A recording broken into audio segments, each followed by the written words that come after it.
نہایت ہی شرم کی بات ہے کہ آج وکیل آ کر سرکاری وکیل آ کے یہ کہہ رہا ہے کہ جی مجھے پتہ نہیں تھا اور مجھے رات کو پتہ چلا ہے۔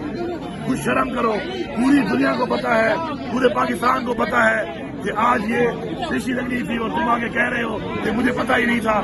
اور وہی ڈیلیئنگ ٹیکٹس، وہی شرمناک قسم کی حرکات جو شروع ہے یہاں پر کہ یہاں پہ انصاف نہیں دیا جا رہا، عدلیہ آزاد نہیں ہے۔ میں تو یہی کہوں گا کہ عدلیہ آزاد ہو کر اپنے حق کے فیصلے آزاد طریقے سے دے۔ اور بار بار بندے کو کہہ رہے ہیں، پوری قوم کہہ رہی ہے کہ ہم آپ کے ساتھ کھڑے ہیں، ہم آپ کے ساتھ کھڑے ہیں۔ آپ پہ کوئی پریشر ہے، آپ بتائیں کس کا پریشر ہے، آپ فیصلہ دیں، ہم آپ کا ساتھ دیں گے۔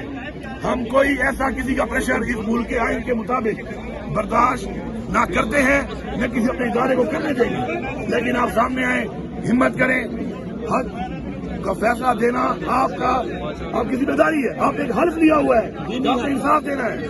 اپنے حلف کے مطابق انصاف دیں، اپنے حلف کے مطابق آپ فیصلے دیں۔ اور ہمیں پورا یقین ہے، انشاءاللہ پورا یقین ہے کہ جس طریقے سے عمران خان اس قوم کی جنگ لڑ رہا ہے، جس طریقے سے عمران خان حق کے ساتھ کھڑا ہے، جیت عمران خان کی ہونی ہے، جیت حق کی ہونی ہے۔ خدا صاحب آپ ذرا بتا دیں، وکیل صاحب کی ذرا سن لیں بات۔